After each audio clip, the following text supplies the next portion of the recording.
जनसत्ता संपादकीय गति 110 शब्द प्रति मिनट। Be ready, 3, 2, 1 start. इस वक्त महंगाई पर काबू पाना सरकार के लिए चुनौती बना हुआ है। उस पर पेट्रोल, डीजल, रसोई गैस और प्राकृतिक गैस की कीमतों में लगातार बढ़ोतरी हो रही है। अब लगभग पूरे देश में पेट्रोल की कीमत 100 रुपये से ऊपर पहुंच गई है। डीजल भी उसी के नक्शे कदम पर चल रहा है। कुछ दिनों पहले ही रसोई गैस के सिलेंडर की कीमत में भारी बढ़ोतरी की गई थी। अभी प्राकृतिक गैस यानी CNG और पाइप के जरिए घरों में पहुंचाई जाने वाली रसोई गैस यानी PNG की दरों में भी इजाफा कर दिया गया है।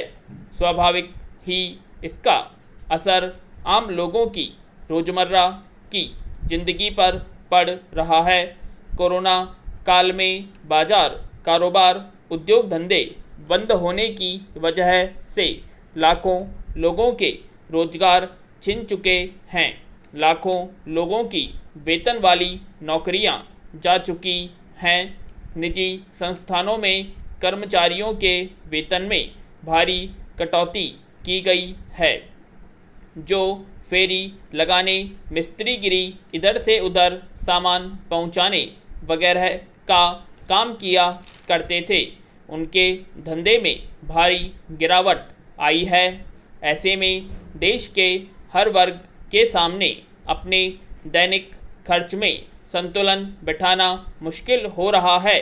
30 पर पेट्रोल, डीजल, रसोई गैस आदि की ऊपर चढ़ती कीमतें उनकी चुनौतियां और बढ़ा रही है। पैरा ईंधन की कीमतें बढ़ने से रोज़मर्रा इस्तेमाल होने वाली दूसरी वस्तुओं की कीमतें भी बढ़ती हैं।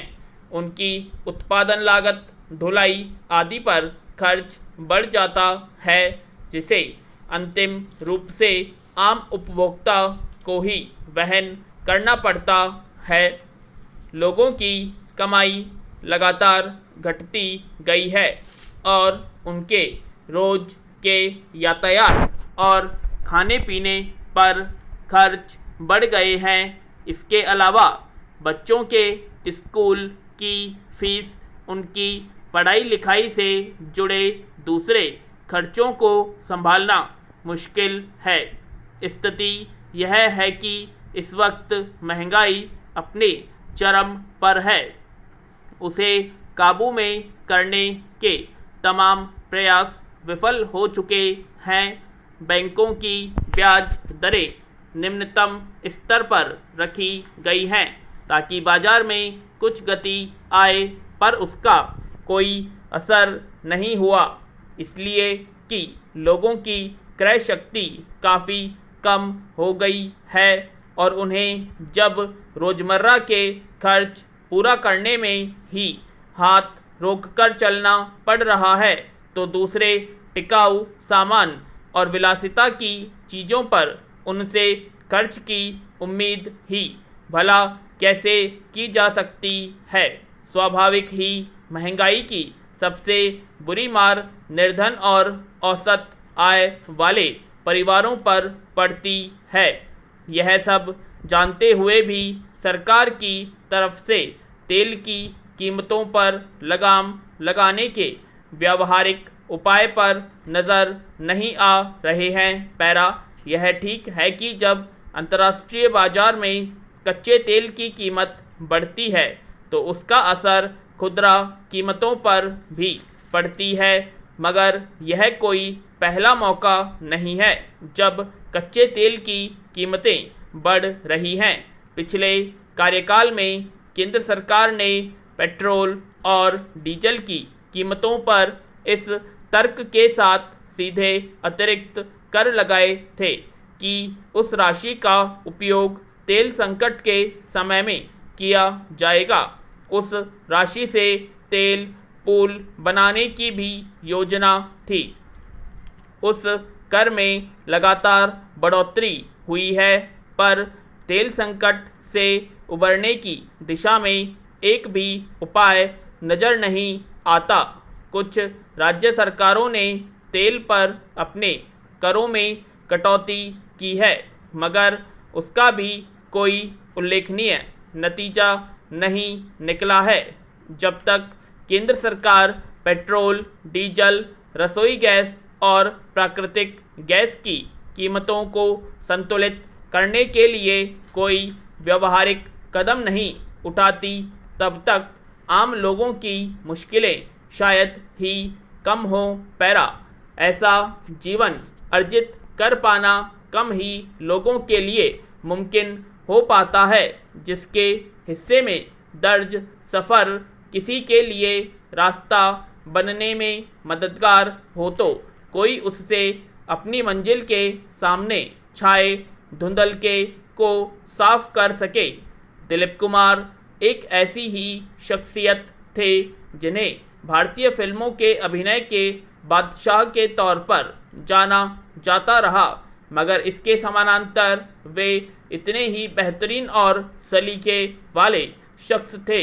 यों अपने लंबे सफ़र में उन्होंने जो मुकाम हासिल किए वे यह बताने के लिए काफ़ी हैं कि किसी कोने में छिपी काबिलियत जब अपने कदम बढ़ा देती है तो उसकी राहों में खड़ी होने वाली अड़चनें अपने आप साफ होती चली जाती हैं।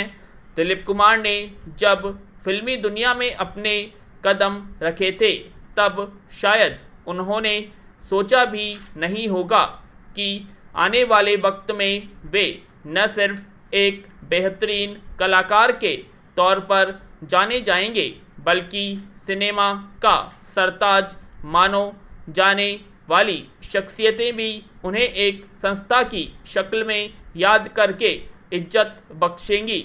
गौरतलब है कि बुधवार को 98 साल की उम्र में दिलीप कुमार ने आखिरी सांस ली, लेकिन फिल्मी दुनिया में प्रतिभा और कामयाबियों के समानांतर अपनी ज़िंदगी में हासिल सम्मान के साथ अब वे हमेशा के लिए एक दर्ज हो चुके अध्याय के तौर पर जाने जाएंगे।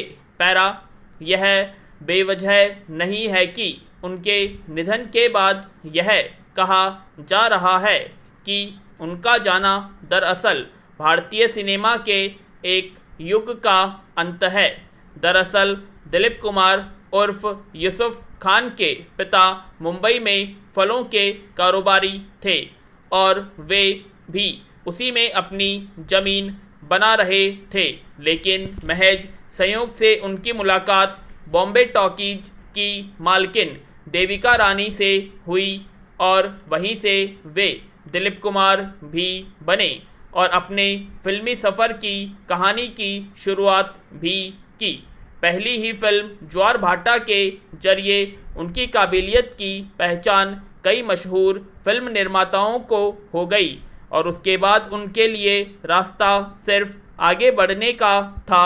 अपने 6 दशक लंबे करियर में उन्होंने 63 फिल्मों में काम किया, लेकिन इस दौरान अभिनय और कला को उन्होंने जो मायने दिए और परिभाषा दी वह अब सिनेमा की दुनिया में एक दस्तावेज के तौर पर हमेशा सुरक्षित रहेगा।